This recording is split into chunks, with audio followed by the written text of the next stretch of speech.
After review, coba main denger. Review. Stop. Stop. Merah. Masa merah digagalin. Kartu kuningnya dibatalkan untuk kita lihat. Enggak usah dulu, usah.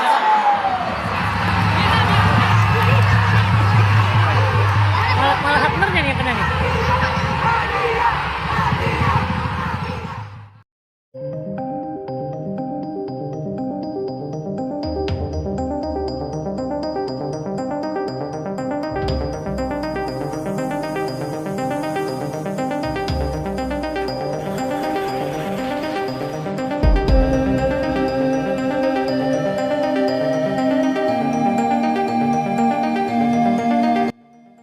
Sengaja dikerjain wasit, VAR ditolak.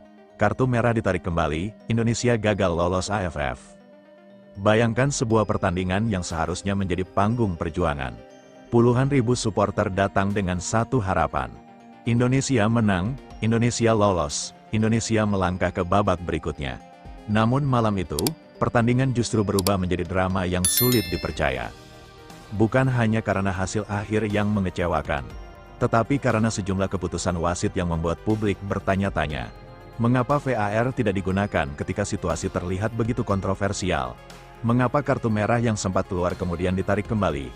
Dan yang paling membuat publik geram, apakah keputusan-keputusan tersebut benar-benar murni kesalahan wasit? Atau ada sesuatu yang tidak kita ketahui di balik layar? Pertanyaan itu langsung memenuhi media sosial setelah pertandingan Indonesia di ajang AFF. Supporter yang sebelumnya bernyanyi tanpa henti mendadak terdiam. Sebagian tidak percaya dengan apa yang mereka lihat. Sebagian lainnya mulai mempertanyakan kepemimpinan wasit. Bahkan muncul anggapan bahwa Indonesia seperti sedang menghadapi dua lawan sekaligus. Lawan pertama adalah tim di lapangan, dan lawan kedua adalah keputusan-keputusan kontroversial yang datang dari tengah lapangan.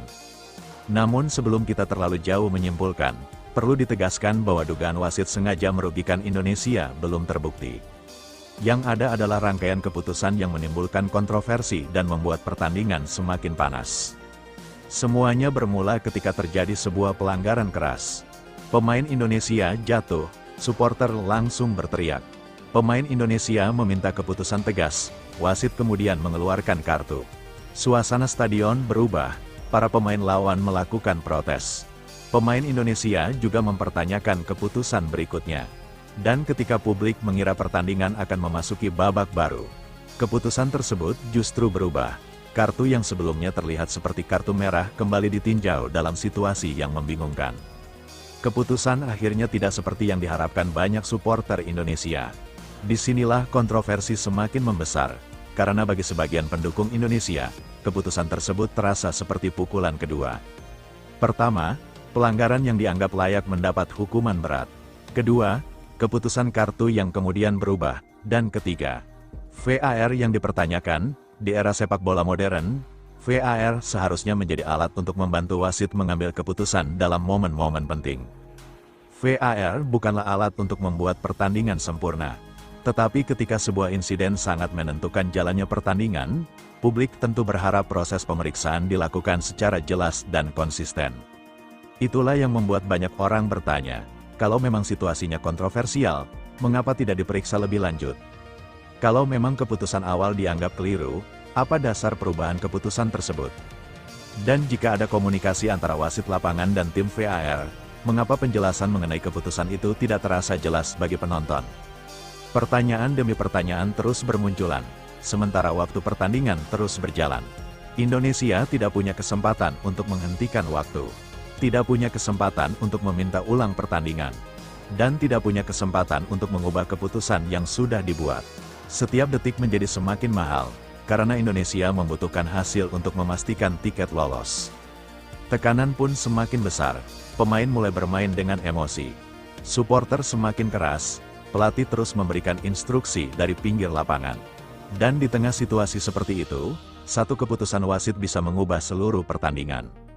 Inilah mengapa kontroversi kepemimpinan wasit selalu menjadi topik sensitif dalam sepak bola. Satu keputusan bisa membuat sebuah tim kehilangan momentum. Satu kartu bisa mengubah keseimbangan permainan, satu pelanggaran yang tidak dihukum bisa membuat pemain semakin frustrasi. Dan satu keputusan VAR yang dipertanyakan bisa menjadi bahan perdebatan selama berhari-hari. Bagi Indonesia, Persoalannya menjadi semakin menyakitkan karena hasil akhir membuat perjalanan mereka di AFF terhenti. Impian lolos yang sebelumnya masih terbuka, akhirnya tertutup.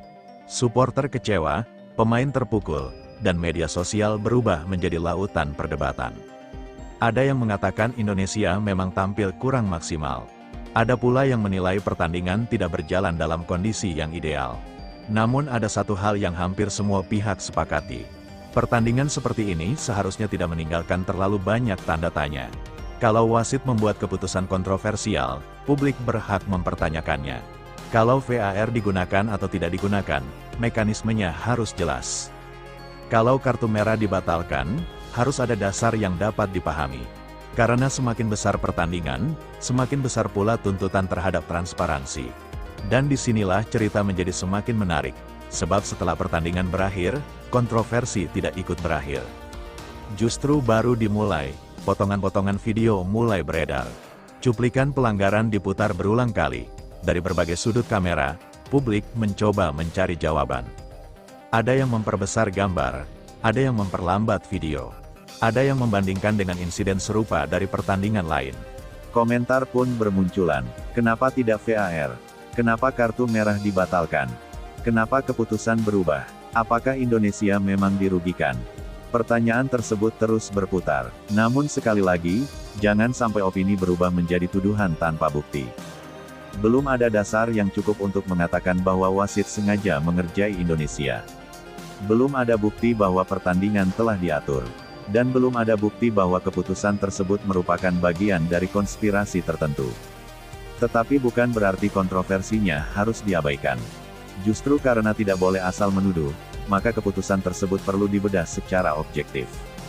Apa yang sebenarnya terjadi? Apa komunikasi antara wasit dan VAR? Apa dasar perubahan keputusan? Apakah protokol pertandingan sudah dijalankan dengan benar? Dan apakah keputusan tersebut konsisten dengan insiden serupa? Pertanyaan-pertanyaan inilah yang jauh lebih penting daripada sekadar berteriak bahwa Indonesia dikerjai. Karena jika memang wasit melakukan kesalahan, evaluasi harus dilakukan. Jika protokol VAR tidak berjalan sebagaimana mestinya, harus ada penjelasan. Dan jika keputusan ternyata memang benar menurut aturan, publik juga harus menerima penjelasannya. Sepak bola membutuhkan emosi, tetapi sepak bola juga membutuhkan keadilan. Dan bagi supporter Indonesia, rasa kecewa malam itu bukan sekadar soal kalah atau gagal lolos. Ini soal perasaan bahwa perjuangan selama pertandingan seakan ditentukan oleh beberapa keputusan yang sangat kontroversial. Bayangkan para pemain yang sudah berlari puluhan kilometer. Bayangkan supporter yang menghabiskan waktu dan tenaga untuk datang ke stadion. Bayangkan keluarga yang menonton dari rumah. Semuanya berharap melihat Indonesia melangkah lebih jauh. Namun pada akhirnya, satu pertandingan menjadi akhir perjalanan. Dan disitulah muncul kalimat yang paling menyakitkan.